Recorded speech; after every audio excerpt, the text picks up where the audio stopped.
Hello, hi guys! Magandang hapon sa inyo lahat. This is your guest Mabasagati Channel, a faith healer o Zomatarder. So ngayong hapon na to, tignan natin nagsabihin sa iyo ng ating mga gabay. So this is a random gabay for this sign of Taurus.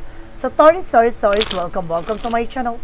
Ano kayang messages, advices, and spirit guides ang ating masasagap for today's video? Kanino kayang energy or kaganapan sa buhay ng mga Taurus signs ang ating mga hagilap? So guys, this reading is a general reading lamang, hindi lahat makaka-resonate. Kunin lamang po makaka-relate sa inyo and comment down below kung kaninong energy ang ating nasagap. And please don't forget to like and subscribe my channel and notification bell for more videos updates. Maraming salamat po sa mga walang sawang pagsuporta sa aking channel, lalo-lalo na ang dinigi-skip ng ads na may pagpalain kayo ng Diyos at may kapal siksik liglig nag-uumapaw na biyayang manumbalik sa inyo. So let's see guys, what is the messages, advices sa iyo ng ating angel spirit for the sign of Taurus. So let's see and watch this.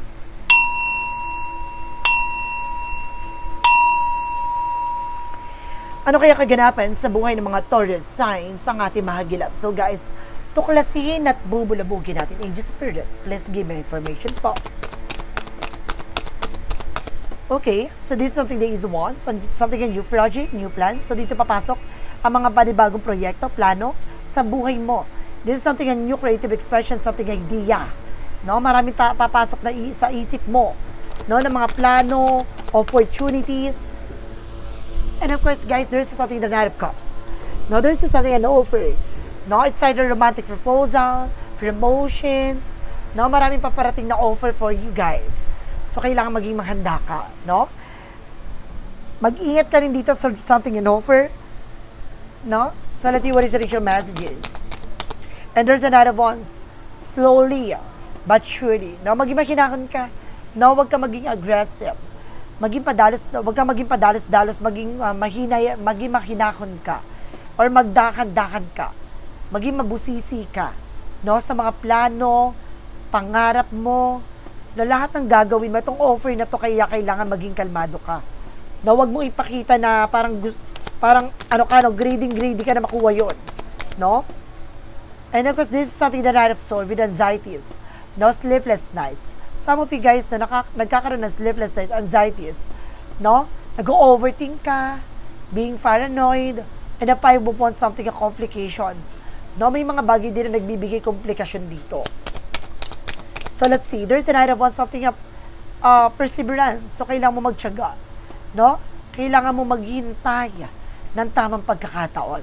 Dahil pag nagmadali ka, no, hindi pa hubog, hindi pa hinog yung sitwasyon, magkakaroon ka ng komplikasyon. No? Kaya kailangan kumalma, maging mahinahon, pag-isipan. No? There's a Six of Cups, no? There's something, a reminiscence, a memories, or either a roots from the past person na maaaring bumalik or manumbalik, no? Let's see. There's a Seven of Cups, no? Etong tao na to, babalik siya for you, no? To confuse you or to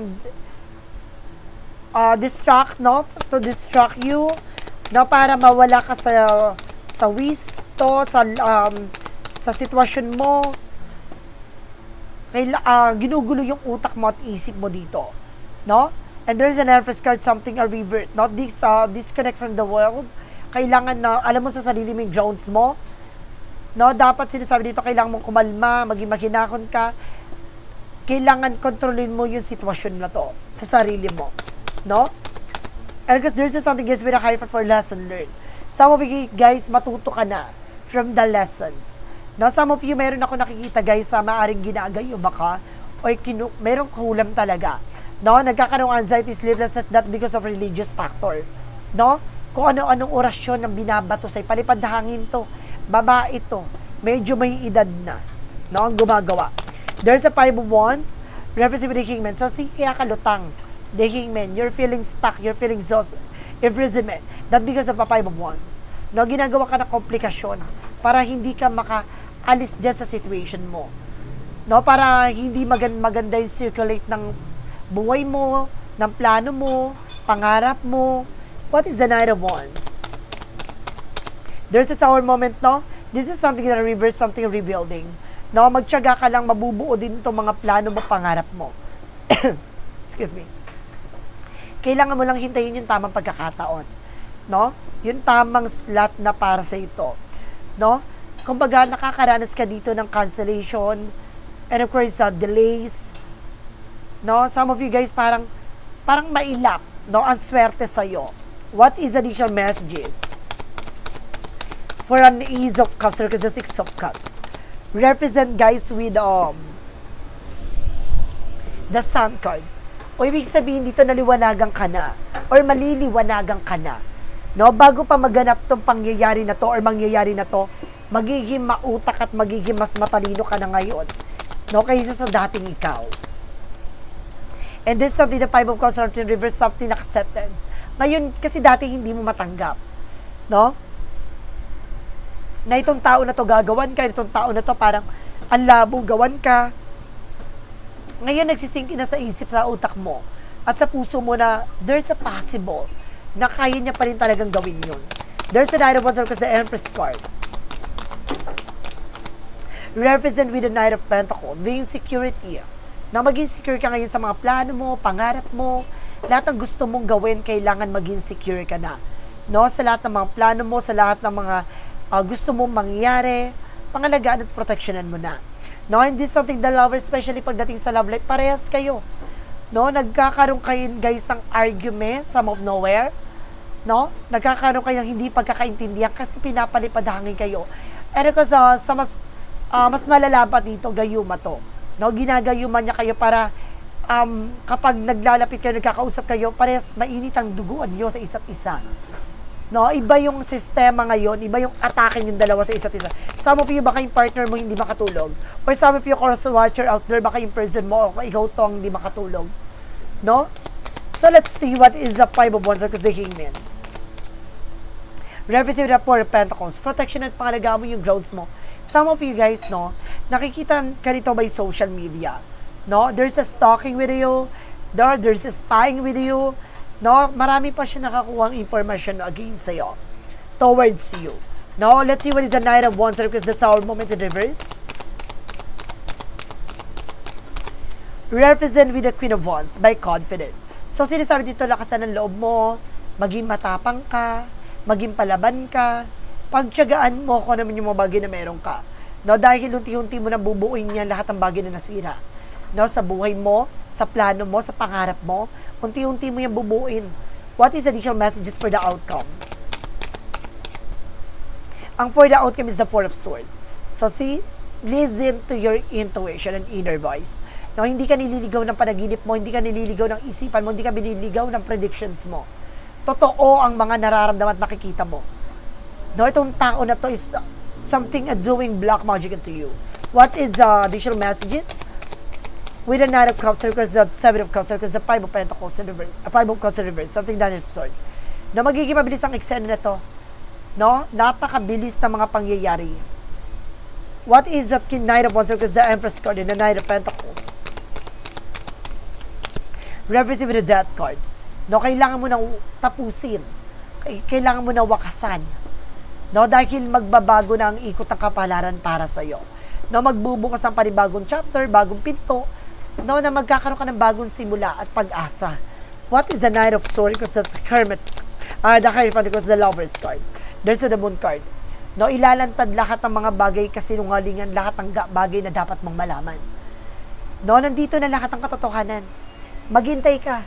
Dahil unti-unti mo itong maipapakita na lahat ng nakita mo, lahat ng mga bagay na naramdaman mo ay maaaring tama.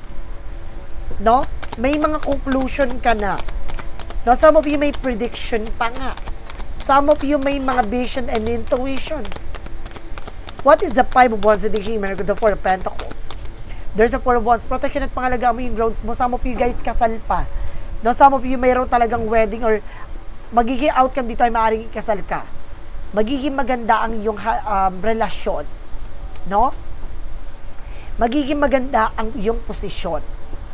Yung estado sa buhay magiging maganda. Marami lang talagang naiinggit at marami lang talagang humaharang na magandang kapalaran para sa iyo. What is the Knight of the Tower moment in reverse of the Queen of Wands? Represent with the Ace of Pentacles. So see, this is something a big shot. A big money coming for you. May malaking oportunidad, may malaking offer.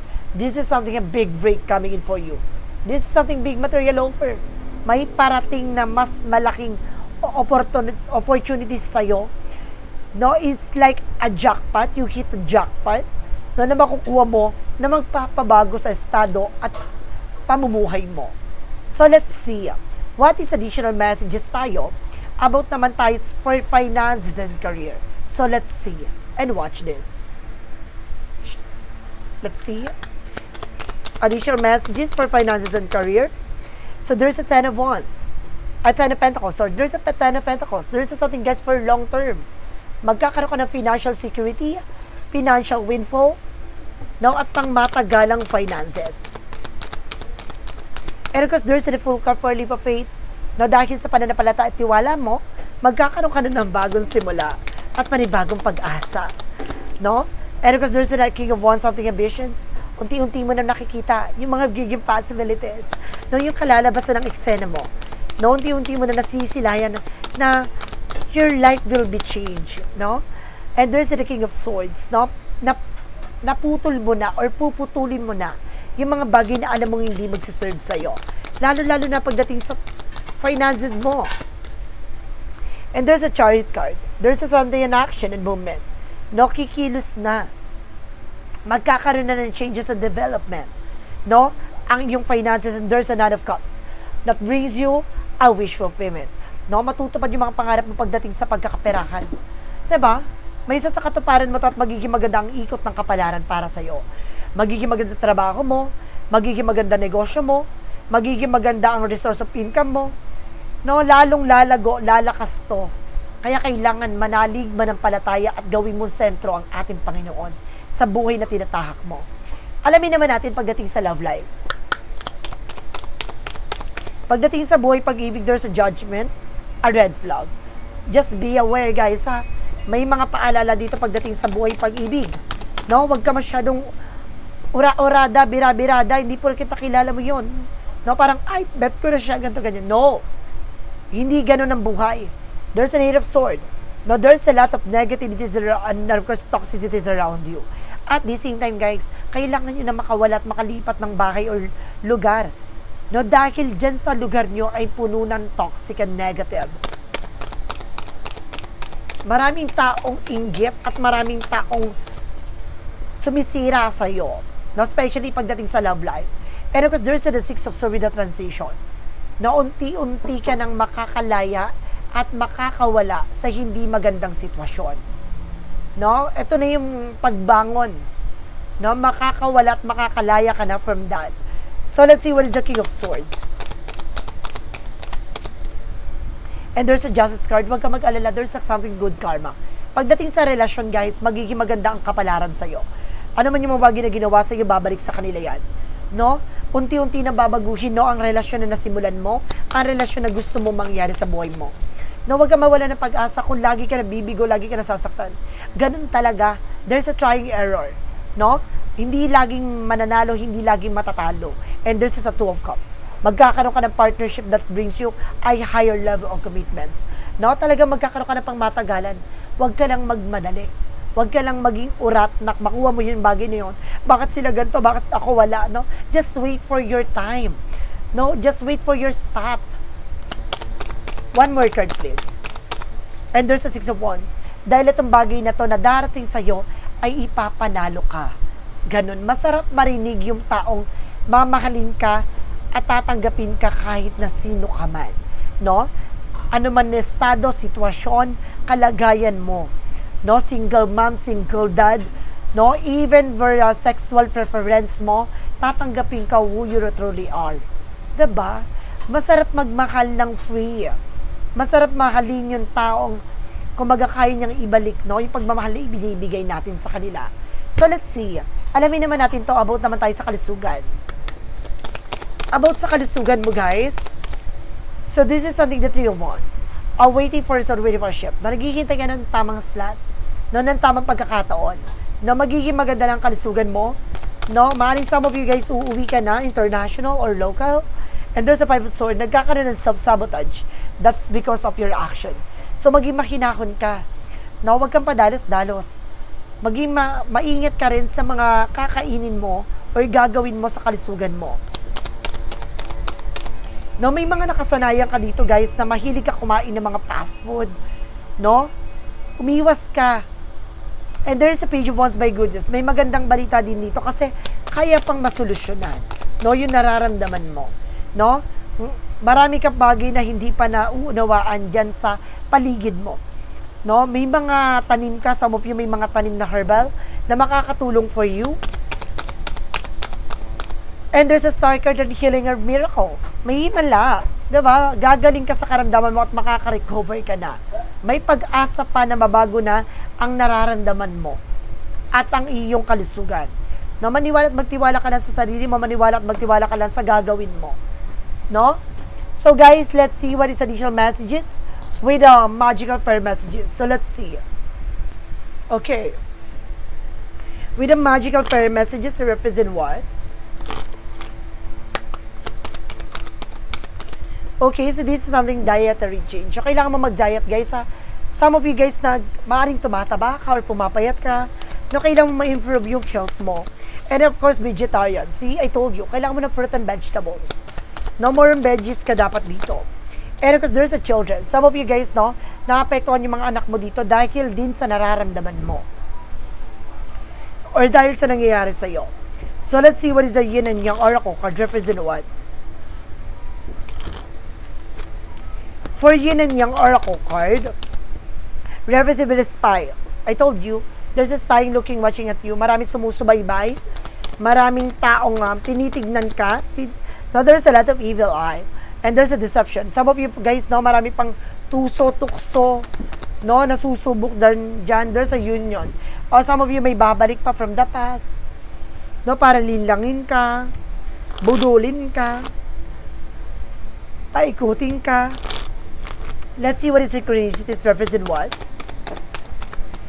And because guys, there is something in communication. Communication is the key. So some of you guys, no, kailangan mo makapag-communicate na maayos, there's a new home. No, some of you guys magkakaroon ka ng bahay. Na-request sa maaring magiging maganda na ang estado sa bahay niyo, sa tahanan niyo. So let's see what is the romance angel represent what? For a Mystic Love Oracle deck. As there is a missing you. Some of you guys, no, mayroon taong nakakamiss sa'yo, o may taong namimiss ka, and there's a social media. Some of you guys, nag-i-stalk to by social media, and there's a storm. Mag-ingat ka lang dahil may unos, may pagsubok pang darating. No? So, let's see what is additional messages tayo with an angel's messages with a money matter. Pagdating sa finances, anong chika sa'yo ng ating gabay?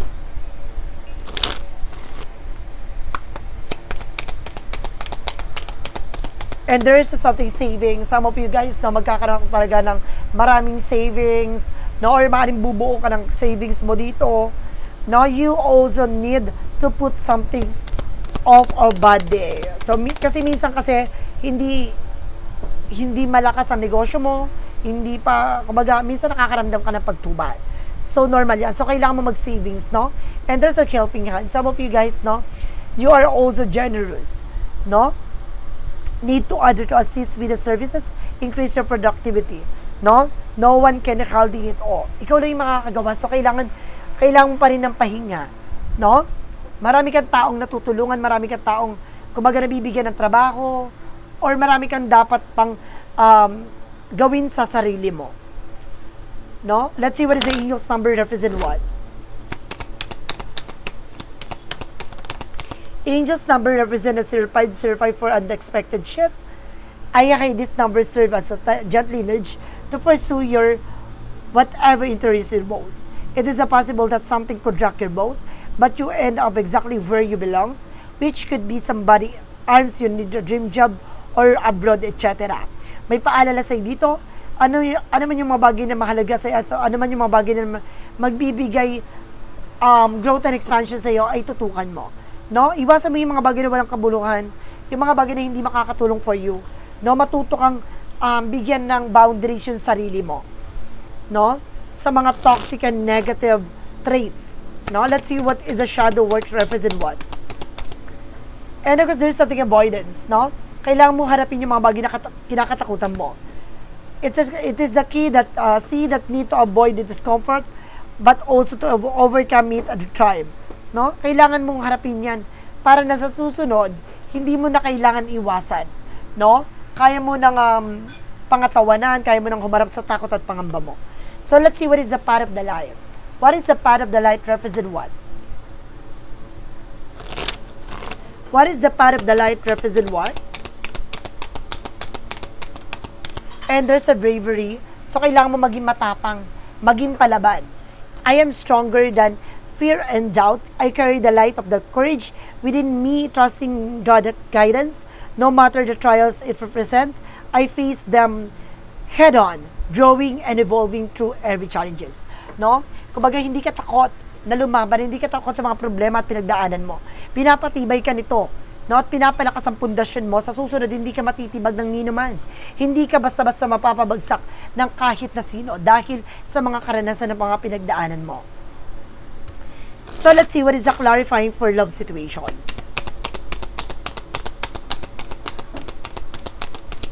So there's something healing marriage. See through illusions, navigate danger, and find solace in the therapy guidance. No? Sinasabi dito na umiwas ka sa magbibigay sa sakit ng iyong kalooban. Yung mga negatibong pumapasok sa utak mo, iwasan mo yan. No? Kailangan mong pakawalan yan, kailangan mong alagaan ang mental health mo. No? Huwag ka mag-isip ng mga negatibo, lalo-lalo na yung makakasira ng damdamin mo. No? So let's see what is the what lies beneath with a hidden future. Ano yung mga bagay na nakatago, no, sa harapin mong kapalaran, no, sa hinaharap.